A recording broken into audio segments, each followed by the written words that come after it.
Chapter 63. Many questions concerning the duality of dharmas. Subhuti, a bodhisattva should be trained in many stations and yet he should not be trained in anything? The Lord, so it is. Subhuti, so it is. A bodhisattva should be trained in many stations and yet he should not be trained in anything. For the dharmas in which the bodhisattva should train cannot be apprehended. Subhuti, a bodhisattva who wants to know full enlightenment should, in what the Tathagata has taught about dharmas briefly and in detail, study those 6 perfections in brief and in detail. After he has studied them he should become thoroughly familiar with them in his speech, and then repeatedly consider them with his mind, but in such a way that the dharmas which constitute thought and its concomitants do not proceed. The Lord, so it is. Subhuti, so it is. A bodhisattva who trains briefly and in detail in these 6 perfections will also cognize all dharmas briefly and in detail. Subhuti, and how will he do that? The Lord, when he cognizes the suchness of form, briefly and in detail, he will in that way cognize all dharmas briefly and in detail. Subhuti, what then in the suchness of form? The Lord, that suchness of which no production, abiding, or alteration is conceived, that is the suchness of form, in which the bodhisattva should train. When he knows the reality limit, a bodhisattva will cognize all dharmas briefly and in detail. Subhuti, what is that reality limit? The Lord, no limit is the reality limit. When he trains in this limit a bodhisattva will cognize all dharmas briefly and in detail. When he cognizes the dharma element, a bodhisattva will cognize all dharmas briefly and in detail. Subhuti, what is that dharma element? The Lord, no element is the dharma element. Of that dharma element no cutting off is conceived, and no limitation. When he courses thus and cognizes the dharma element, a bodhisattva will cognize all dharmas briefly and in detail. Subhuti, how should he cognize all dharmas briefly and in detail? The Lord, he should see all dharmas as neither conjoined nor disjoined. Subhuti, which are these all dharmas that are neither conjoined or disjoined? The Lord, form, 2, the conditioned element and the unconditioned element, are neither conjoined nor disjoined. And why? Because they have no own being which could be conjoined or disjoined. And what has no own being that is a non-existent, and what is a non-existent that is not conjoined with a non-existent or disjoined from it? Thus should all dharmas be cognized. This again is the abridgment for a bodhisattva, a great being.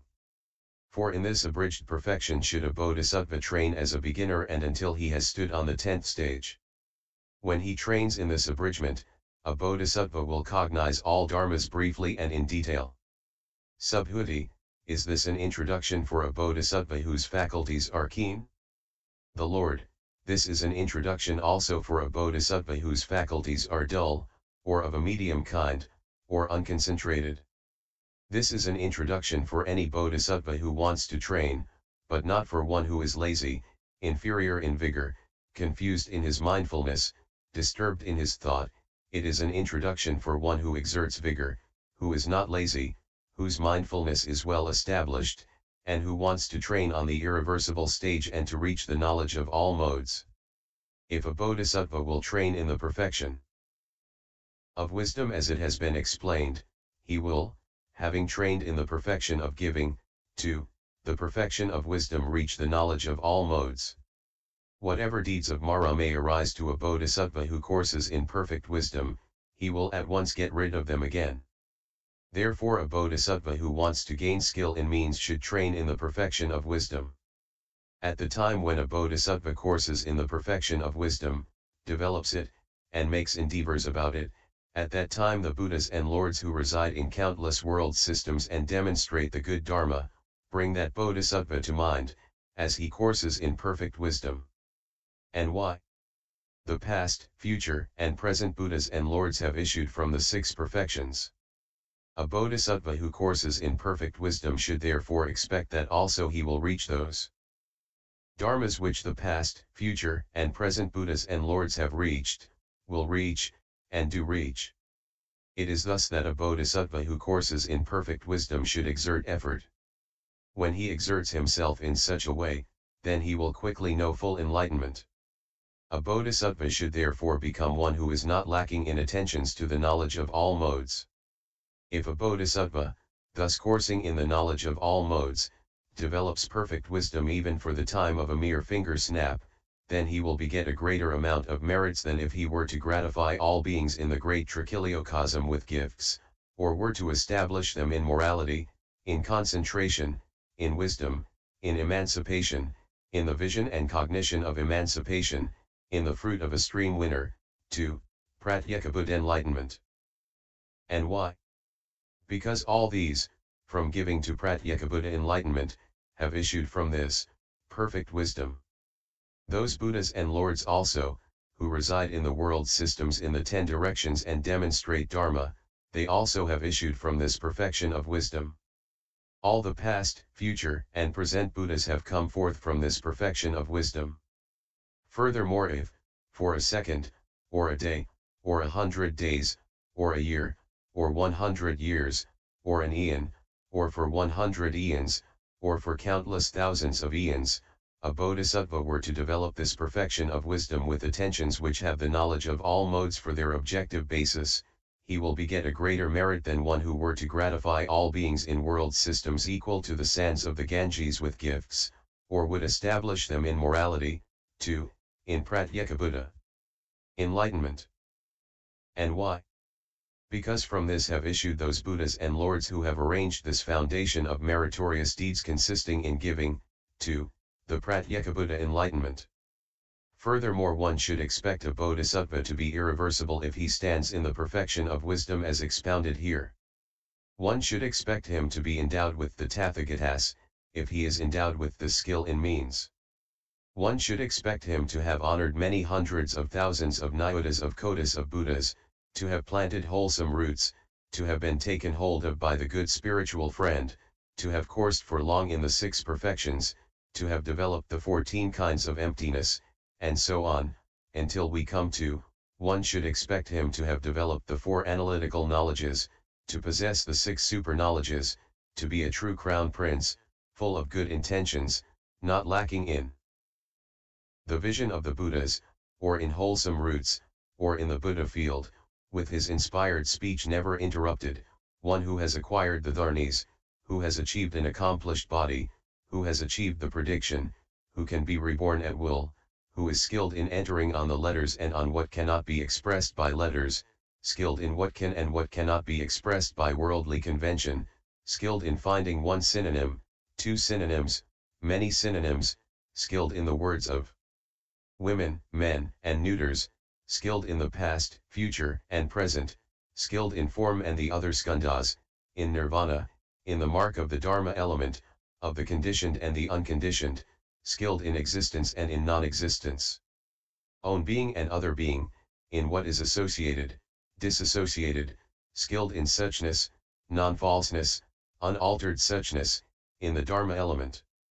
The fixed sequence of Dharma, skilled in causes and conditions, skilled in what has no conditions, skilled in the skandhas, elements, and sense fields, in the truths, in conditioned co-production, skilled in the trances, unlimited and formless attainments, in the 6 perfections, the 4 applications of mindfulness, 2, in the knowledge of all modes, skilled in the conditioned element, the unconditioned element, in the element and the non-element, skilled in attention to form, 2, the knowledge of all modes, skilled in the understanding that F form is empty of form F, 2, that a consciousness is empty of consciousness F, 2, that enlightenment is empty of enlightenment F, skilled in the path of quiescence and the path of non-quiescence, skilled in production, in stopping, in the alteration of what has been established, skilled in greed, hate, and delusion, as well as in no greed,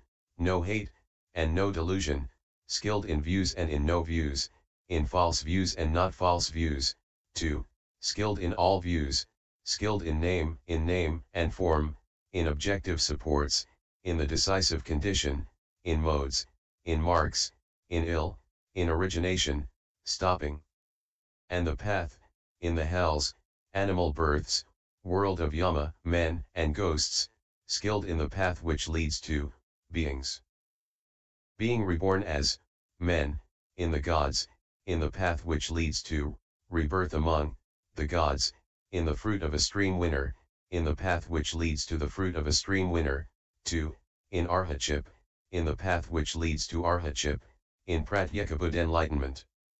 In the path which leads to pratyekabuddha enlightenment, in the knowledge of the modes of the path, in the path which leads to the knowledge of the modes of the path, in the knowledge of all modes, in the path which leads to the knowledge of all modes, in the faculties, in the perfection of the faculties, skilled in quick wisdom, keen wisdom, swift wisdom, penetrating wisdom, vast wisdom, unequaled wisdom, skilled in the past, future and present period, skilled in means, skilled in the intentions of beings and their earnest intentions, skilled in the meaning, skilled in the method, skilled in the establishment in the triple vehicle.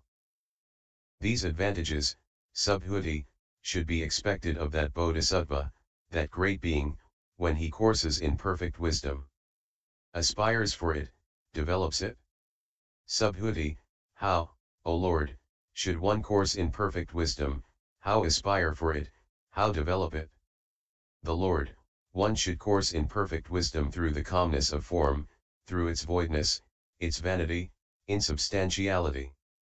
You ask, subhuti, how one should aspire for the perfection of wisdom? Through the aspiration for the emptiness of space. You ask, subhuti, how the perfection of wisdom should be developed? Through the undevelopment of development. Subhuti, for how long must that bodhisattva course in perfect wisdom? The Lord, from the first thought of enlightenment onwards, until he is seated on the terrace of enlightenment, he should course in perfect wisdom, aspire for it, develop it. Subhuti, should one then course in perfect wisdom while giving opportunity to thoughts of another kind? The Lord, one should course in perfect as one who does not give an opportunity to other acts of attention, and so one should aspire for it, and develop it. Without ever abandoning the attentions to the knowledge of all modes should one course in perfect wisdom, aspire for it, and develop it, but in such a way that the dharmas which constitute thought and its concomitants do not proceed. Subhuti, will then one who courses in perfect wisdom, aspires for it, and develops it, reach the knowledge of all modes? The Lord, no, subhuti. Subhuti, will then one who develops it reach it? The Lord, no, subhuti. Subhuti, will then someone reach it who does not develop it? The Lord, no, subhuti.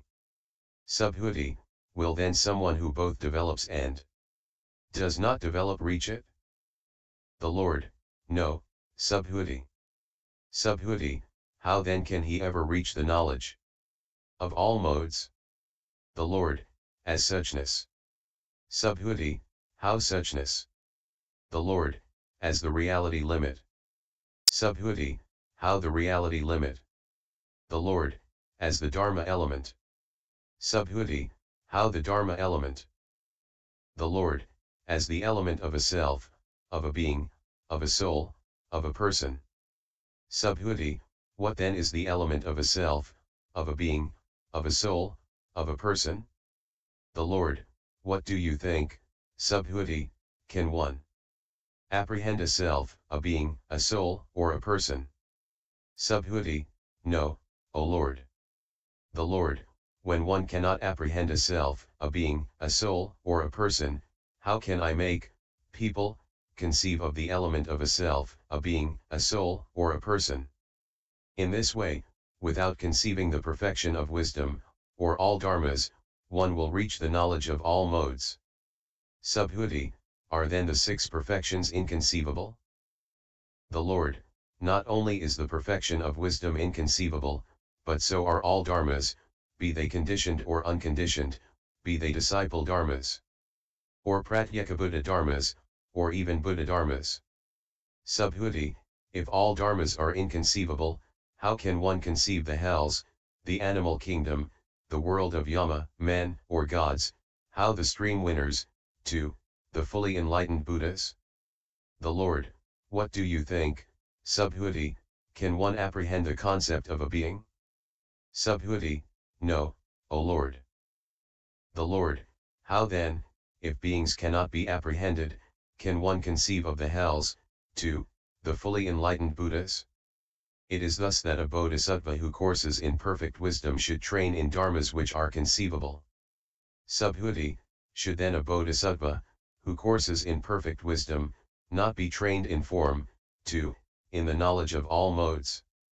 The Lord, he should be trained in form, without adding or subtracting anything. Subhuti, how should he be trained in form, without adding or subtracting anything? The Lord, he should train in non-production and non-stopping.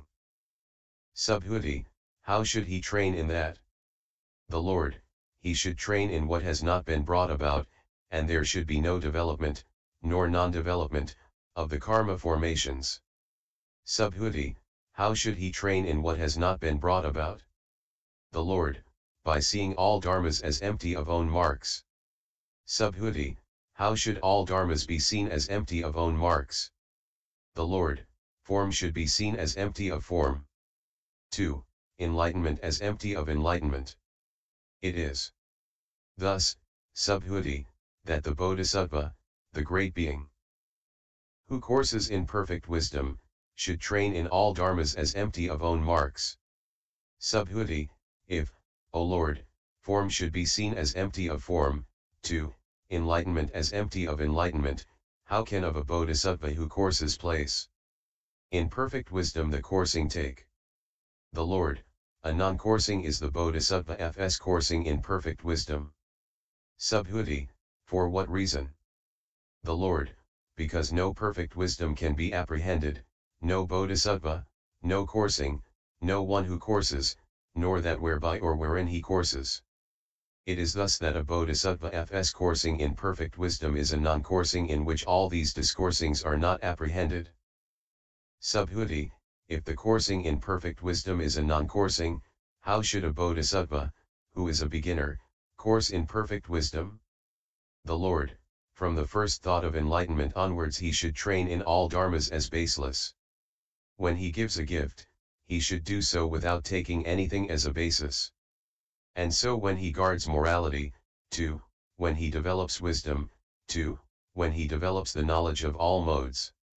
Subhuti, by what is there a basis, and by what is there not?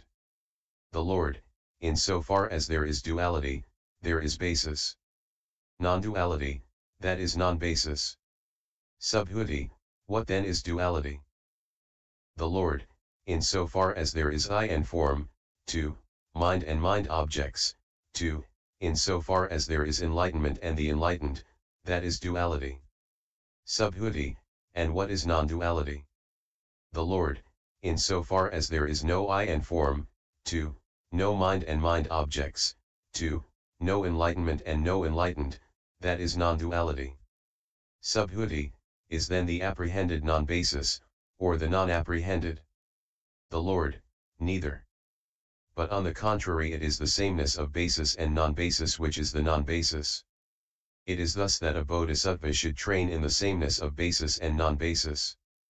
Thus, coursing, he becomes one who observes no basis in perfect wisdom. Subhuti, when a bodhisattva who courses in perfect wisdom does not get attached to either basis or non-basis, how can he, coursing in perfect wisdom, fulfill one stage after another and reach the knowledge of all modes? The Lord, a bodhisattva, coursing in perfect wisdom, who stands on a basis does not fulfill the stages one after another, because he cannot possibly do so. And why? The perfection of wisdom has no basis, enlightenment has no basis, and he also cannot be apprehended who courses in perfect wisdom. It is thus that a bodhisattva should course in perfect wisdom. Subhuti, if no perfect wisdom can be apprehended, no enlightenment, and also no one who courses towards it, how can a bodhisattva, who courses in perfect wisdom, effect a discernment of all dharmas, determining, this as form, that as feeling, 2, that as enlightenment? The Lord, a bodhisattva, a great being who courses in perfect wisdom, does not affect his discernment of dharmas in such a way that he apprehends form, to enlightenment. Subhuti, if the Bodhisattva, the great being who courses in perfect wisdom, does not apprehend form, to enlightenment, how, then, can he, after fulfilling the 6 perfections, enter on a Bodhisattva's special way of salvation, and how hereafter purify the Buddha field, mature beings, reach the knowledge of all modes, turn the will of Dharma, do the work of a Buddha and liberate beings from samsara? The Lord, the Bodhisattva, the great being, does not course in perfect wisdom for the sake of form, to enlightenment. Subhuti, for the sake of what, then, does he course in perfect wisdom? The Lord, for the sake of nothing whatever. And why? Because all dharmas are not made, not brought about, and that applies also to the perfection of wisdom, to enlightenment, and to the Bodhisattva. It is thus that the Bodhisattva should course in perfect wisdom, by way of its being unmade and not brought about. Subhuti, if all dharmas are not made and not brought about, how can there be a distinctive definition of these 3 vehicles, i.e. of the disciple vehicle, the Pratyekabuddha vehicle, the great vehicle? The Lord, no distinctive definition can be apprehended of dharmas which are not made and not brought about, but only of dharmas which are brought about and arrange, into concrete things and events. And why? Because foolish, untutored common persons, having settled down in the 5 skandhas, in form to consciousness, to, in the knowledge of all modes, put their minds to form, up to enlightenment, apprehend form, up to enlightenment. And it occurs to them, I shall know full enlightenment, I shall liberate beings from samsara f. In this way they imagine what does not exist. And why? Because, although the Buddhas with their 5 eyes have not apprehended this form, to enlightenment, these deluded persons, blind, without eyes, who give the light to the Buddhas, want to liberate beings from samsara. Subhuti, if the Tathagata with his 5 eyes has not apprehended the beings whom he liberates from samsara, how then could the Lord, having known full enlightenment, predict beings to the 3 heaps, those destined for salvation, those destined for perdition, those whose destiny is not fixed either way? The Lord, not have I after knowing full enlightenment apprehended any being as destined for salvation, destined for perdition, or as one whose destiny is not fixed either way. All I do is to restrain from seizing on what is unreal those beings who perceive actual reality as that which is not actually real but by way of convention and not in ultimate reality. Subhuti, has, then, the Lord known full enlightenment after having stood in ultimate reality? The Lord, not so. Subhuti, or having stood in perverted views? The Lord, not so. Subhuti, if he has not known full enlightenment having stood in either ultimate reality or in perverted views, then surely the Tathagata has not at all known the supreme enlightenment. The Lord, the Tathagata has known the supreme enlightenment, but he has not stood anywhere, in the conditioned or unconditioned element. Just as a Tathagata's magical creation does not stand anywhere, in the conditioned or unconditioned element, and yet it goes and comes, stands up and sits down, and courses in the 6 perfections and the other practices up to the 18 special dharmas of a Buddha. If in the course of his turning of the will of Dharma that magical creation were to conjure up countless beings, and predict them to the 3 heaps, what do you think, Subhuti, would that magical creation have in fact predicted any being at all? Subhuti, no indeed, O Lord. The Lord, just so a Tathagata has cognized all dharmas as like a magical creation, and in consequence he has apprehended or disciplined no being at all. It is thus that the Bodhisattva should course in perfect wisdom, i.e. like a Tathagata's magical creation. Subhuti, if all dharmas are like a magical creation, what is the difference between the Tathagata and his magical creation? What is the purpose of his teaching? The Lord, no difference or distinction can be apprehended between the Tathagata and his magical creation. For without difference are the Tathagata and his magical creation. And why? Because that deed which the Tathagata does, that his magical creation does. Subhuti, is it, then, when there is magical creation does its work. The Lord, it does so, Subhuti.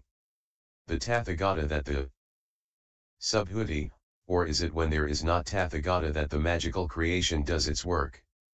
The Lord, let us assume that with calm determination the Tathagata, without apprehending the Bodhisattva, had conjured up a Tathagata frame, and then gone to final nirvana, that magical creation had, then, for up to an eon done a Buddha f's work, therefore, after having been predicted, that Bodhisattva, that great being would be called eon who has won final nirvana f, nevertheless that magical creation undergoes neither production nor pari-nirvana. It is thus that the Bodhisattva should course in the perfection of wisdom, i.e. with the firm belief that all dharmas are like magical creations. Subhuti, if there is no difference between a magical creation and a Tathagata, how can there be a perfect purity of donations? For there are beings, desirous of merit, desirous of nirvana, who establish for a Tathagata a donation, which never again becomes extinct until they have all entered nirvana in the realm of nirvana which leaves nothing behind. Can just so also for the magical creation a donation be established which never again becomes extinct until all the donors have entered nirvana in the realm of nirvana which leaves nothing behind? The Lord, the dharmic fitness by which the Tathagata becomes worthy of the donations of the world with its gods, men, and asuras, by that very same dharmic fitness also the magical creation becomes worthy of them. But let us leave aside the gifts established for the Tathagata and his magical creations. If, Subhuti, any son or daughter of good family will lovingly attend to the Tathagata, they all will, when they have reached the limit of this wholesome route, make an end of ill. Leaving aside the loving attention, if a son or daughter of good family has attended to the Tathagata and honored him by hurling a flower into the air, they all will, before having reached the limit of that wholesome route, make an end of ill. Leaving aside the loving attention and the flower in space, if any son or daughter of good family pay homage to the Buddha, they all will gradually make an end of ill. So greatly profitable indeed is the donation established for the Tathagata, so greatly advantageous. By this method also should one know that there is no difference between the Tathagata and his magical creation, if the dharmic nature of dharmas is taken as the standard. It is thus that a bodhisattva should course in perfect wisdom, having entered into the dharmic nature of dharmas. And that dharmic nature of dharmas should not be disturbed by saying, this is perfect wisdom, this is the dharmic nature of perfect wisdom, and so for the other 5 perfections, and for all dharmas. Subhuti, if the dharmic nature of all dharmas should not be disturbed, has it, then, not been disturbed by the Tathagata when he has pointed out dharmas as form, 2, consciousness, or when he has pointed out dharmas as inner and outer, as wholesome and unwholesome, with and without outflows, worldly and supramundane, common and uncommon, conditioned and unconditioned? Has not thereby the dharmic nature of dharmas been disturbed? The Lord, no indeed, Subhuti. Through names and signs have I pointed out these dharmas, have I indicated them, so as to introduce others to them. But the dharmic nature of dharmas has not thereby been disturbed. Subhuti, if names and signs are used for the sake of introducing others, to the dharmas named, how then can dharmas which are obviously nameless and signless, be verbally expressed through names and signs? The Lord, verbal expression does not necessarily imply a settling down in names and signs. Only with reference to suffering do I use verbal expressions, not for the settling down in name and sign. For a Tathagata, or his disciple, does not settle down in name and sign. If name could settle down in name, sign in sign, emptiness in emptiness, the signless in the signless, the wishless in the wishless, suchness in suchness, the reality limit in the reality limit, the Dharma element in the Dharma element, the unconditioned in the unconditioned, then the Tathagata, or his disciples, would settle down in name or sign.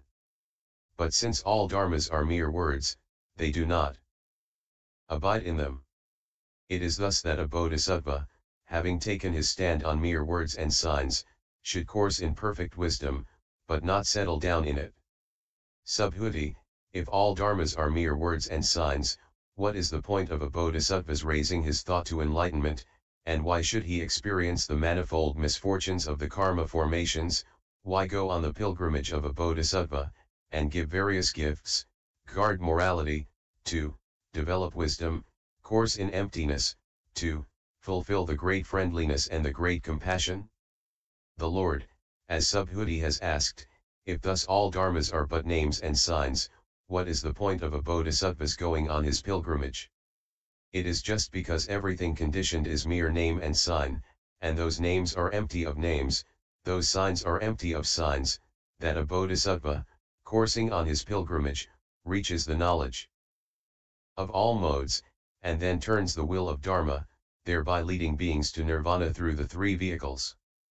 But of that name or sign no production, passing away or alteration can be conceived.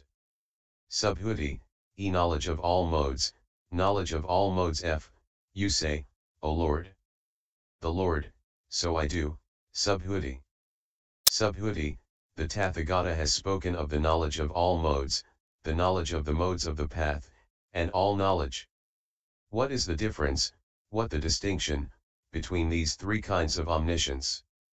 The Lord, the knowledge of all modes belongs to the Tathagata, the knowledge of the paths to the bodhisattvas, the great beings, and all knowledge of the disciples and pratyekabuddhas.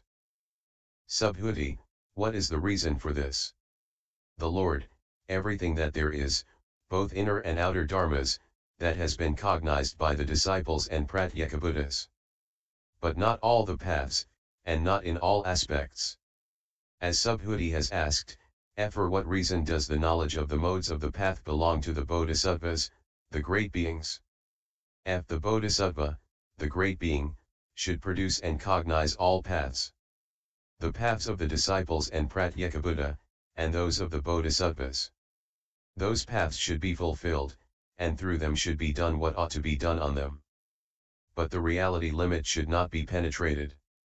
Subhuti, why should a bodhisattva, who ought to fulfill the Buddha path, not realize the reality limit? The Lord, the bodhisattva should not realize the reality limit without having completely purified his Buddha field and matured beings. Subhuti, should then a bodhisattva, having stood in the path, realize the reality limit? The Lord, no, Subhuti. Subhuti, having stood in the no path? The Lord, no, Subhuti. Subhuti, having stood in both path and non-path? The Lord, no, Subhuti. Subhuti, having stood in neither path nor no path? The Lord, no, Subhuti. Subhuti, how then can a bodhisattva actually realize the reality limit? The Lord, what do you think, Subhuti, have you, by having stood in the path, freed your thought from the outflows without further clinging? Subhuti, no, O Lord. The Lord, or by having stood in the no path, or in both path and no path, or in neither path nor no path? Subhuti, no, O Lord. My thought has not been freed from the outflows without further clinging in so far as I am one who has stood anywhere, but it has been freed in so far as I have stood nowhere. The Lord, just so a bodhisattva who has stood nowhere should realize the reality limit. And as to the term knowledge of all modes, it is through one single mode that one speaks of that, i.e. through the mode of calm. Moreover, Subhuti, all the modes, tokens, and signs by which dharmas are indicated have been thoroughly understood by the Tathagata, therefore one speaks of knowledge of all modes. Subhuti, again, concerning the three kinds of omniscience. The knowledge of all modes, the knowledge of the paths, and all knowledge. Is there some differentiation as to the forsaking of the defilements in respect of them, in the sense that this one has a forsaking with, and that one a forsaking without remainder? The Lord, there is no such differentiation in the forsaking of the defilements, but the Tathagatas forsake not only the defilements, but also the residues connected with them, whereas the disciples and Pratyekabuddhas do not. Subhuti, have they not, all, reached the unconditioned, and can one apprehend a differentiation within the unconditioned? The Lord, one cannot, Subhuti. Subhuti, if no such differentiation can be apprehended, how is it that the Lord has distinguished between those who have forsaken all the defilements and the residues connected with them, and those who have not, also forsaken the residues? The Lord, there are really no defilements, and no residues connected with them. But there is on the part of the disciples and Pratyekabuddhas a forsaking of greed, hate, and delusion. Though their physical afflictions continue to proceed, these are harmful to foolish common people, but not to the disciples, and the Tathagatas do not have them at all.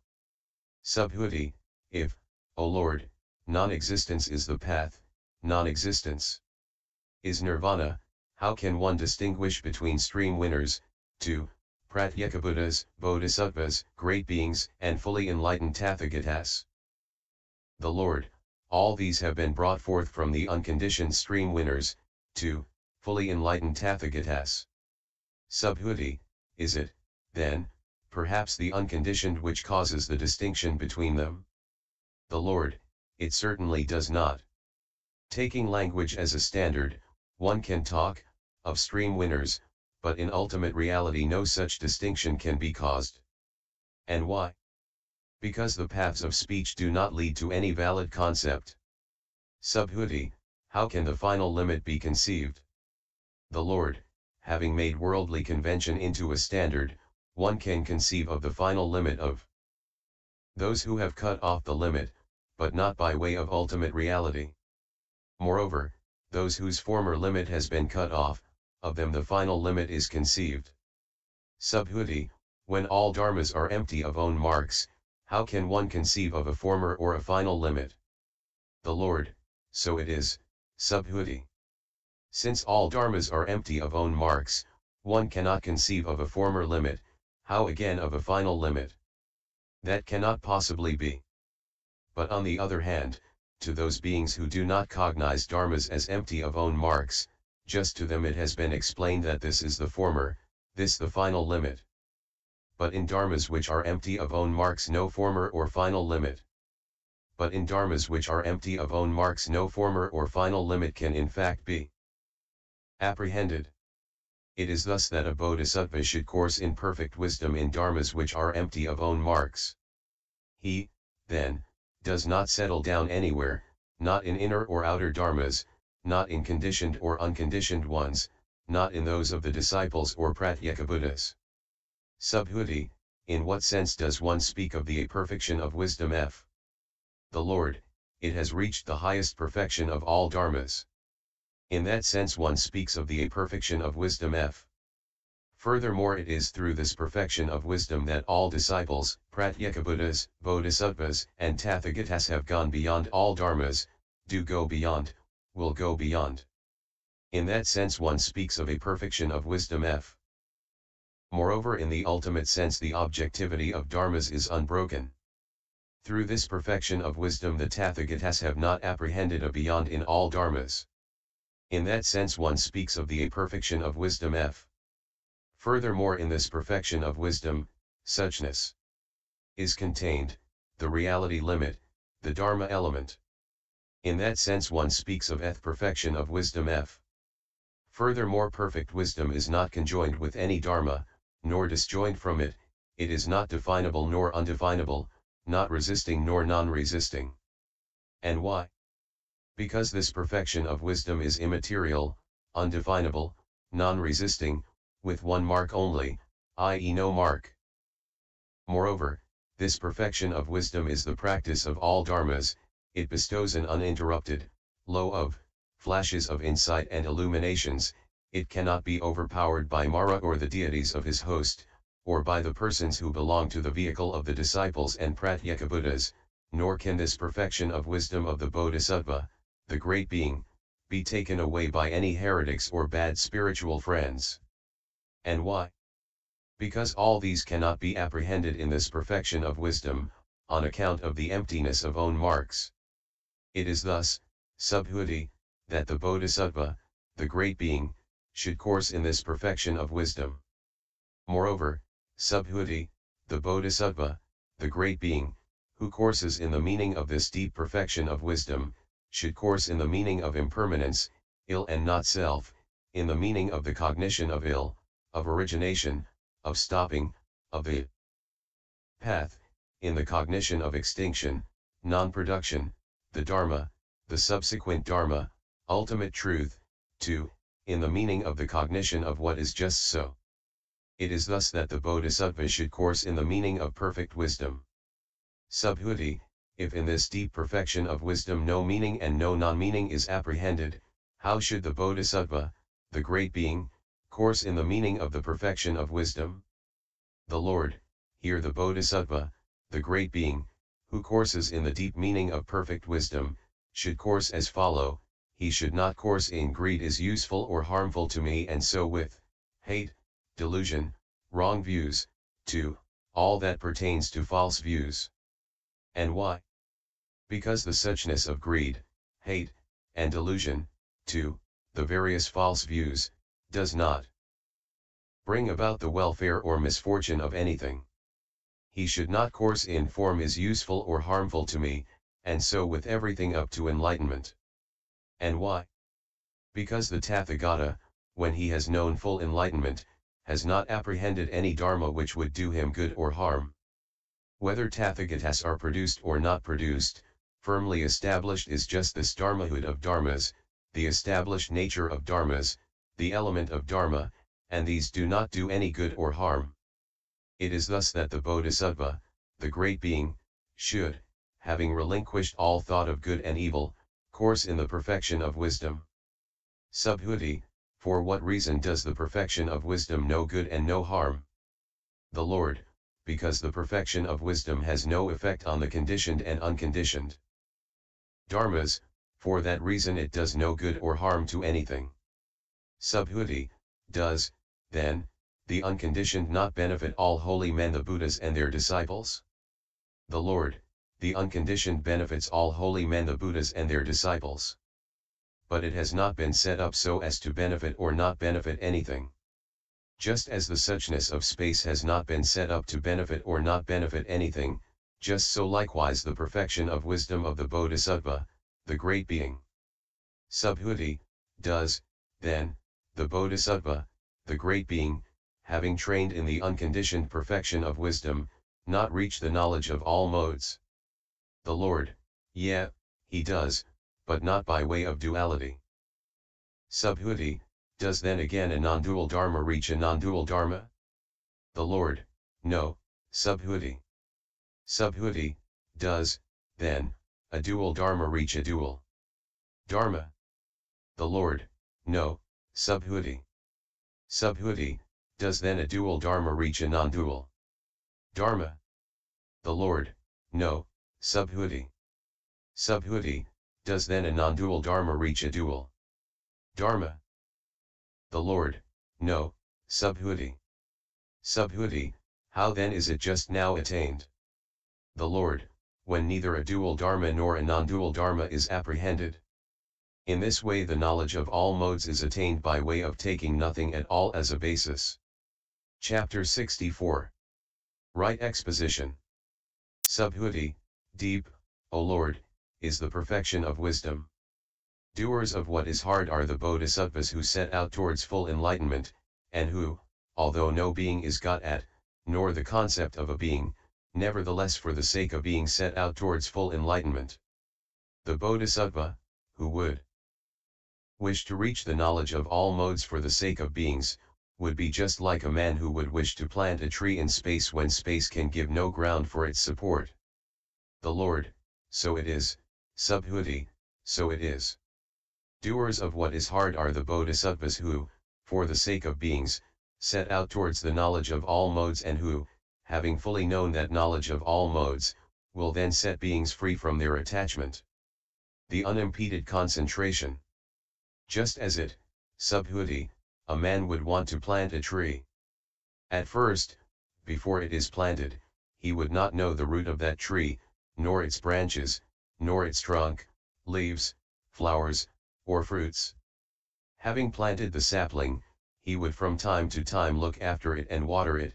Gradually that tree would become fully grown, with branches, leaves, flowers, and fruits, and the man would enjoy its leaves, flowers, and fruits. Just so, Subhuti, those bodhisattvas, who for the sake of all beings set out for full enlightenment, they will, coursing gradually in the six perfections, reach the knowledge of all modes. And they will serve all beings as if they were leaves, flowers, and fruits. Here, Subhuti, a bodhisattva acts like a leaf in that thanks to him beings are liberated from the three states of woe.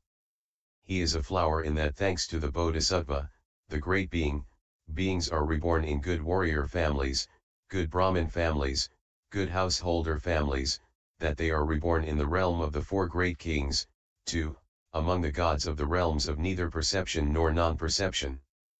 The bodhisattva, the great being, is a fruit in that, after he has reached the knowledge of all modes, he establishes those beings in the fruit of a stream winner, 2, in the enlightenment of a Pratyekabuddha.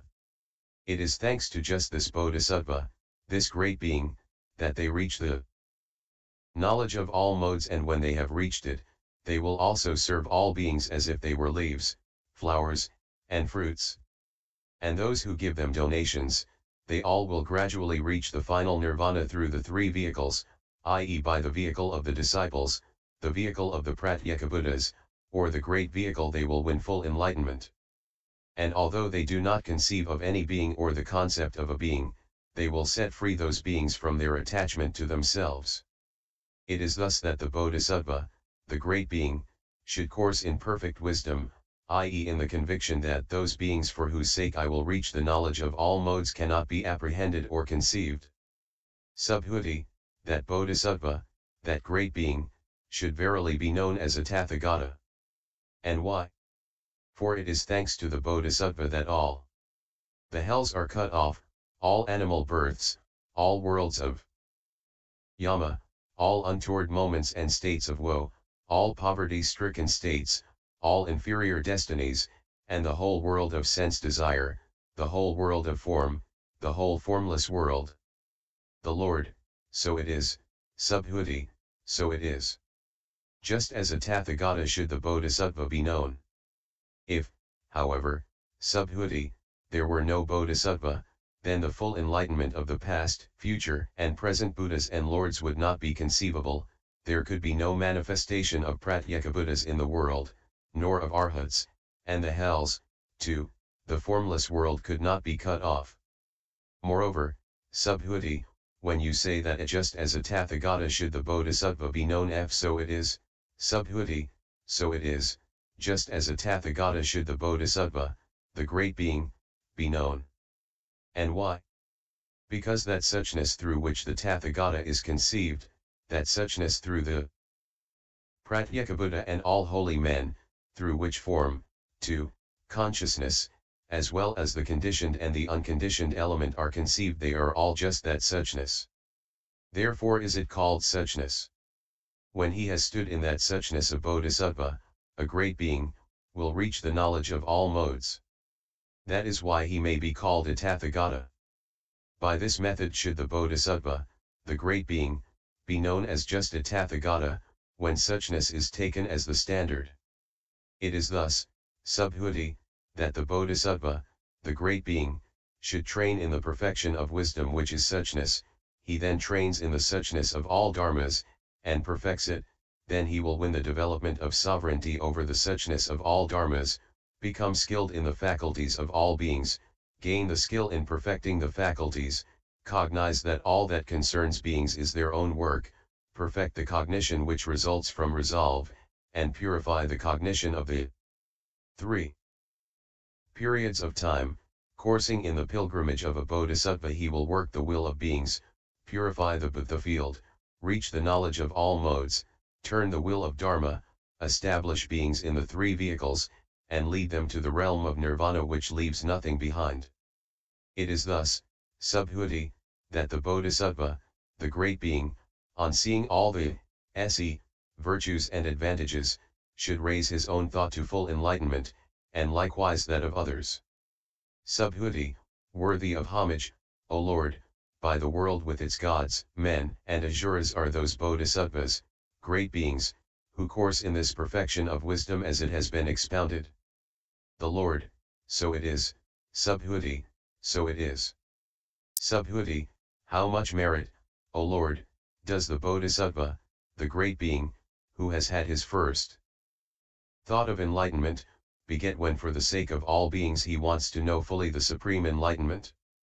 The Lord, if, Subhuti, all beings in the great Trikhilakosm, as many as there are, would be established on the level of disciple or pratyekabuddha, would, then, these beings beget much merit? Subhuti, much, O Lord, much, O well gone. An infinite merit, O Lord, a boundless merit, O well gone. The Lord, yet the merit which would result from all beings in the great Trikhiliokosm becoming followers of the disciple or the pratyekabuddha vehicle is infinitesimal when compared with the equipment of merit of the bodhisattva who has had his first thought of enlightenment. And why? Because the disciples and pratyekabuddhas have been begotten by the bodhisattvas, whereas the bodhisattvas, the great beings, have not been begotten by the disciples and pratyekabuddhas. And the same holds good if all those beings were endowed with the virtues of the disciples and pratyekabuddhas, because the virtues of the disciples and pratyekabuddhas have been begotten by the bodhisattvas, and not the other way round.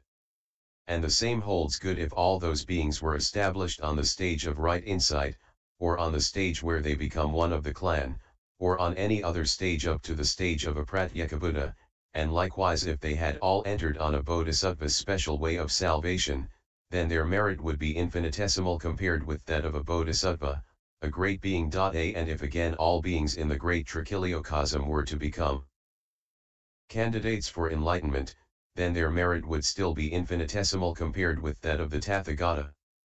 The mark of the knowledge of all modes, or of Buddhahood.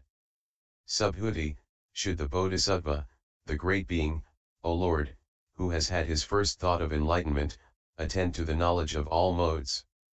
The Lord, yes, he should. The objective support, dominant function, and mode of he knowledge of all modes. Subhuti, what, O Lord, is of the knowledge of all modes the existence, what the objective support, what the dominant function, what the mode, what the mark? The Lord, he knowledge of all modes f. That is non-existent, markless, signless, impassive, non-production, non-manifestation. And again, as to what Subhuti has said, what is the objective support of the knowledge of all modes, what the dominant function, what the mode, what the mark? F. Its objective support is non-existence, its dominant function is mindful recalling, its mode is calm, its mark is a no mark.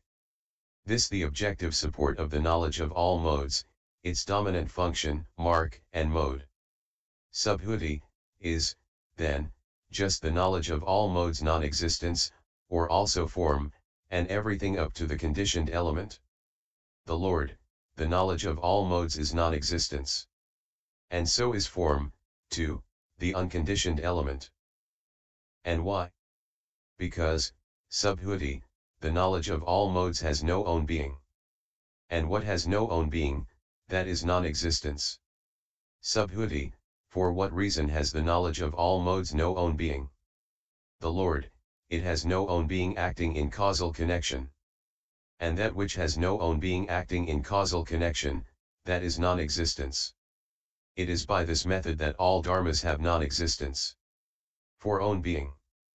Moreover, Subhuti, all dharmas have emptiness for own being, the signless, the wishless. Moreover, Subhuti, all dharmas have suchness for own being, the reality limit, the dharma element. By this method also, Subhuti, should one know that all dharmas have non-existence for own being. Subhuti, if, O Lord, all dharmas have non-existence for their own being, then endowed with which skill in means does the bodhisattva, the great being, who has had his first thought of enlightenment, coursing in the perfection of giving, to, in the knowledge of all modes, purify the Buddha field and mature beings? The Lord, just that is the skill in means of the bodhisattva, the great being, that he gets fully acquainted with all dharmas as having non-existence for own being, and yet purifies the Buddha field and matures beings, and that he cognizes that Buddha field and those beings as having non-existence for own being. Furthermore, that Bodhisattva, that great being, coursing in the six perfections, 2, in the knowledge of all modes, gets fully acquainted with the path to enlightenment, and he cognizes that path to enlightenment as having non-existence for own being. And that Bodhisattva, that great being, who courses in the six perfections, continues to get more fully acquainted with that path to enlightenment until he has been endowed with the 10 powers of a Tathagata, 2, the 18 special dharmas of a Buddha, the great friendliness, and the great compassion. Having stood in that path to enlightenment, he will fulfill the perfections and, then, through a wisdom associated with one single moment, reach the knowledge of all modes. Thereupon he will forsake all his defilements together with their residues, through a forsaking which fails to be produced. Surveying the great trichiliocosm with the Buddha eye, he does not apprehend non-existence, how much less inexistent. It is thus that the Bodhisattva, the great being, should course in the perfection of wisdom, i.e. in all dharmas as having non-existence for own being. And that is just of the Bodhisattva, the great being, the skill in means that he does not apprehend non-existence f, how much less inexistent. Furthermore, that Bodhisattva, that great being, who, coursing in perfect wisdom, gives a gift, does not have any imaginations about that gift, does not make it into a sign, and does not attend to it by way of existence or non-existence. And likewise for the recipient and the giver. And also that thought of enlightenment he does not apprehend, or make it into a sign or objective support, and he does not review it. And so everything, including the perfection of wisdom, him who develops the perfection of wisdom, and the beings for whose sake he develops it, he does not imagine, does not make into a sign, does not attend to by way of existence or non-existence. And why? Because, if all dharmas are non-existent, then they have not been made by the Buddha's disciples, or Pratyeka Buddhas. For all dharmas are without an agent, devoid of an agent. Subhuti, are then, O Lord, dharmas devoid of dharmas. The Lord, yes, they are. Subhuti, if, O Lord, dharmas are devoid of dharmas, how, then, can a dharma which is devoid of itself cognize as existence or non-existence a dharma which is devoid of itself? For a non-existent dharma cannot cognize an existent dharma, nor an existent dharma an existent one, nor a non-existent dharma a non-existent one, nor an existent dharma an existent one. When all dharmas are thus uncognizable, how can it occur to the Bodhisattva, the great being, that there is existence f or non-existence f? The Lord, it is on account of worldly convention that the Bodhisattva, the great being who courses in perfect wisdom, points to existence or non-existence, and not in ultimate truth. Subhuti, is again, O Lord, worldly convention one thing, and ultimate truth another? The Lord, worldly convention is not one thing and ultimate truth another. What is the suchness of worldly convention? That is the suchness of ultimate reality. It is because perverted beings do not know or see that suchness, that for their sake the Bodhisattva, the great being, points to existence or non-existence by way of worldly convention. These beings moreover perceive the 5 skandhas as existence, and do not cognize them as non-existence. For their sake, in an effort to make them understand that the skandhas are non-existence, has the Bodhisattva spoken of existence and non-existence, but leaving intact the undifferentiatedness of dharmas. It is thus that the Bodhisattva, the great being, should course in the perfection of wisdom.